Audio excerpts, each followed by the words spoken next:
प्रिय विद्यार्थियों, आज हम 12वीं कक्षा के लिए जो नेक्स्ट क्वेश्चन है 4 अंक मार्क्स क्वेश्चन यानी जो 4 अंक के क्वेश्चन हैं वो इस वीडियो में भेज रहे हैं, उसको ध्यान से सुने। देखिए, इसमें जो क्वेश्चन दिया गया है वो है ये है कि भारत की कूटनिरपेक्षता की नीति के मुख्य तत्व। पहले हमने जो ना इसकी कूटनिरपेक्षता की विशेषता उद्देश्य पढ़े, लेकिन अब इसकी हम जो ना भारत की जो कूटनिरपेक्षता के जो 4 जो विशेषताएँ पढ़ रहे हैं। तो उसमें जो क्या है कि पहला जो इसकी विशेषता है वो ये है कि भाई सक्रियता। जो स्विट्ज़रलैंड की तरह भारत की नीति जो ना तटस्थता रही है, निष्क्रियता की नीति रही है, बल्कि एक सक्रियता नीति रही है।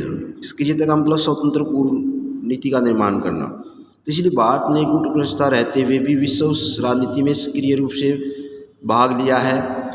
तो इसका दूसरी जो विशेषता है कूटनिरपेक्षता की जो नीति की दूसरी विशेषता है मैत्रीपूर्ण संबंध। देखिए, जो ये नीति सभी राज्यों के साथ मैत्रीपूर्ण संबंध स्थापित करने पर बल देती है। जो कूटनिरपेक्षता नीति क्या मतलब क्या है कि किसी गुट में शामिल नहीं होना, स्वतंत्र रूप से अपना नीतियों का निर्माण कहलाना। तो इसका जो अर्थ ये हुआ कि जो सभी देशों के साथ मैत्रीपूर्ण संबंध बनाए रखना। तो उसके बाद तीसरा जो है ये इसमें कि शक्ति की राजनीतिक का विरोध। शक्ति की राजनीति का विरोध क्या है कि यह नीति सैन्य गुटों से दूर रह करके शक्ति की राजनीति का विरोध करती है, यानी जो महाशक्तियाँ हैं उनको विरोध करती है ये जो दोनों गुटों से अलग रह करके, और उसके बाद एकता के बल पर जो ना सहयोग देती है। इसका जो कूटनिरपेक्ष नीति की विशेषता क्या है कि एकता के बल पर, यानी जो तीसरी दुनिया के देश थे, अर्थात जो उस समय जब शीत युद्ध चला हुआ था तो उस समय तीसरी दुनिया के देश अर्थात जो नव स्वतंत्र निर्माण देश थे उनके लिए जो है ये एकता का प्रतीक रहा है कूटनिरपेक्षता की नीति। उसके बाद हमारा जो क्वेश्चन है पंचशील के सिद्धांत की व्याख्या कीजिए। प्रिय विद्यार्थियों, सबसे पहले तो पंचशील का मतलब होता है 5 सिद्धांत, जिसमें 5 सिद्धांत बनाए गए हों। और ये सिद्धांत 29 अप्रैल 1954 को भारत और चीन के मध्य जो अपनाए गए थे, और इसके द्वारा जो हमारी 8 वर्षीय जो समझौता हुआ था, संधि हुई थी भारत और चीन के मध्य, उस पर हस्ताक्षर हुए थे। तो इसमें कहा गया था कि भाई कोई भी पंचशील के सिद्धांतों का उल्लंघन नहीं करेगा। तो लेकिन जब भारत के प्रधानमंत्री 1954 में चीन के प्रधानमंत्री के दौरान जैसी जारी घोषणा पत्र जारी हुआ तो उसमें यह बात भी दोहराई गई थी। तो उसके बाद इसके जो 5 सिद्धांत पढ़ते हैं कि पंचशील क्यों कहा जाता है। इसके 5 सिद्धांत कौन कौन से हैं। पहला सिद्धांत है जो न इसमें एक दूसरे देश की प्रादेशिक अखंडता संप्रभुता का सम्मान करना, अर्थात जो स्वतंत्र राष्ट्र हैं वो किसी भी एक दूसरे की देश की जो प्रभुसत्ता को बनाए रखेंगे। दूसरा, इसमें परस्पर युद्ध नहीं करना, दोनों देश आपसी किसी प्रकार का युद्ध नहीं करेंगे। तीसरा है एक दूसरे के आंतरिक मामलों में हस्तक्षेप नहीं करेंगे। कोई भी देश है, चाइना और भारत, वो आंतरिक रूप से गड़बड़ी नहीं फैलाएगा। उसके बाद चौथा इसमें यह है समानता व परस्पर लाभ।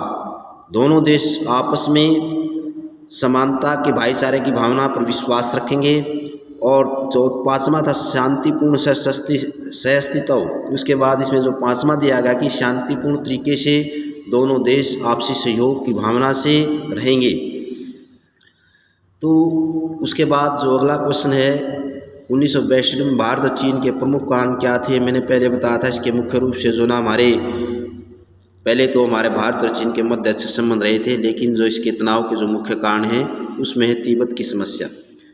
जब चीन ने 1950 में तिब्बत को अपने कब्जे में ले लिया तो ये एक तिब्बती लोगों का भारी रोष था इसके प्रति, चाइना के प्रति।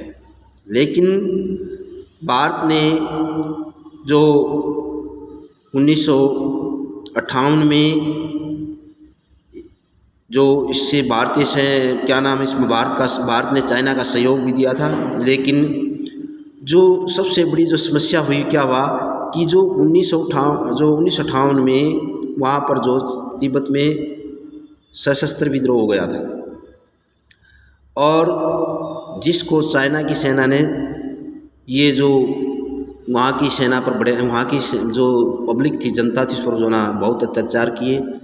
तो वहाँ के धर्मगुरु थे दलाई लामा। तो उन्होंने 1959 में भारत की जो शरण ले ली, और जिसके कारण जो ना चाइना भारत से नाराज़ हो गया। तो इस प्रकार से तनाव का भी कारण रहा है। मानचित्रों का प्रकाशन, भारत और चीन युद्ध का एक जो कारण ये भी था कि मानचित्र में जो रेखांकित भूमि भूभाग है वो चीन ने 1954 में प्रकाशित करने से मानचित्र में कुछ ऐसे भाग दर्शाए गए जो भारत के भूभाग भी चाइना में दर्शाए गए। तो भारत ने इसको जो ना कई बार इसको चाइना मानचित्र के माध्यम से दिया गया जो चित्र था भूभाग का, उसको कई बार विरोध किया। तो भारत ने जो ना इसके दोनों पक्षों के मध्य जो शांतिपूर्ण मध्यस्थता भी की, लेकिन जो ना चाइना इससे जो ना चाइना ने इसको मानने से इनकार कर दिया। इस प्रकार से जो ना भारत और चीन के मध्य भी तनाव के कारण है। फिर उसके बाद सीमा विवाद, देखिए जो मैंने बताया कि भारत और चीन का एक जो मुख्य विवाद का कारण रहा है वो है 1914 में जो मैकमोहन रेखा अंकित की गई थी, उसको चीन ने मानने से इनकार कर दिया था। तो ये बहुत लंबे समय से जो ना ये मैकमोहन रेखा जो बनाई गई थी, और इसी वजह से ये विवाद का मुख्य कारण भी रहा, क्योंकि जो दोनों देशों के मध्य जब सीमा बनाई गई तो उसका जो ना दोनों ने देशों ने पालन करना चाहिए, लेकिन चाइना ने इसका पालन नहीं किया, जिसकी वजह से भी ये विवाद का मुख्य कारण रहा। उसके बाद आता है क्वेश्चन हमारा भारत और पाकिस्तान के संबंधों पर जो ना तनाव के कारण या जो क्या कारण रहा है भारत। देखिए भारत और पाकिस्तान के मध्य शुरू से तनावपूर्ण संबंध रहे। इन दोनों देशों के बीच कई बार युद्ध हुआ, और इस युद्ध से जो ना तनाव बढ़ता चला गया। पहला था हमारा जो इसके वो था कश्मीर की समस्या। भारत और पाकिस्तान के मध्य जो तनाव का जो मुख्य कारण है वो कश्मीर की समस्या रहा है, क्योंकि मैंने बताया है कि पहले भी समझाया था वीडियो के माध्यम से कि जो ये कश्मीर रियासत थी ये एक हिंदुओं की रियासत थी। जो ना इसका राजा जो ना हरि सिंह था, लेकिन सबसे पहले सिखों की जो ना रियासत होती थी। रियासतों न सिखों से जो ना ब्रिटिश सरकार ने, इंग्लैंड ने इसको सिखों को पराजित करके अपने अधीन कर लिया था। लेकिन डोगरा वंश के जो राजा गुलाब सिंह थे वो बहुत अमीर थे। उन्होंने इस रियासत को इंग्लैंड की सरकार से खरीद लिया। तो इस प्रकार ये जो हिंदुओं की रियासत थी और डोगरा वंश से संबंधित थी। तो जब इसको 26 अक्टूबर 1947 को राजा हरि सिंह ने इसको जो भारत के मध्य जो ना इसमें शामिल कर दिया था, जिसकी वजह से लेकिन इसे जो पाकिस्तान ने इसको मानने से इनकार कर दिया, और इस प्रकार से आज भी जो दोनों देशों के मध्य तनाव की स्थिति बनी हुई है।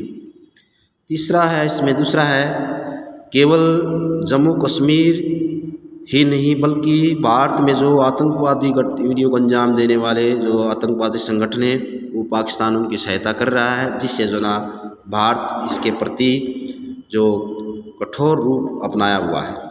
तो उसके बाद जो तीसरा इसमें दिया है कि भारत और पाकिस्तान के मध्य सियाचिन ग्लेशियर पे तनाव का कारण है, और ये ग्लेशियर जो ना सांसारिक दृष्टि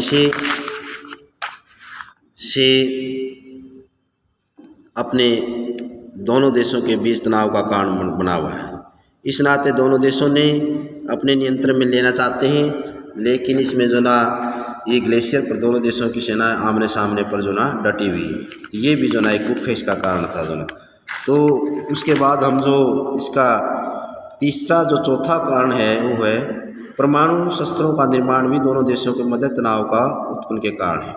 भारत ने 1998 में पोखरण में दूसरा परमाणु परीक्षण किया, परंतु बाद में पाकिस्तान ने भी जो छगाई में परमाणु परीक्षण करके भारत की जो कार्रवाई का जवाब दिया। तो ये हमारे बदले की भावना से जो पाकिस्तान ने नीति अपनाई है ये हमेशा ही जो ना भारत और पाकिस्तान के मध्य जो ना तनाव का कारण रहा है। तो प्रिय विद्यार्थियों, इसमें हमारे जो बहुत से कारण थे, लेकिन कई बार हमारा भारत और पाकिस्तान का जो 3 बार युद्ध भी हुए हैं उसमें जो मुख्य रूप से हमारे जो युद्ध हुए हैं 65 और 71 और 1999, तो ये युद्धों के माध्यम से भी पता लग जाता है कि हमारे और आज भी जो स्थिति हमारी तनावपूर्ण बनी हुई है। तो हम कह सकते हैं कि भारत और पाकिस्तान के जो संबंध हैं वो हमेशा ही जो ना खराब रहे हैं। तो ये हमारे प्रिय विद्यार्थी ये हमारे जो ना क्वेश्चन थे, 4 अंक के क्वेश्चन, 4 अंक के क्वेश्चन थे, इनको जो ना रिवाइज करना है। धन्यवाद।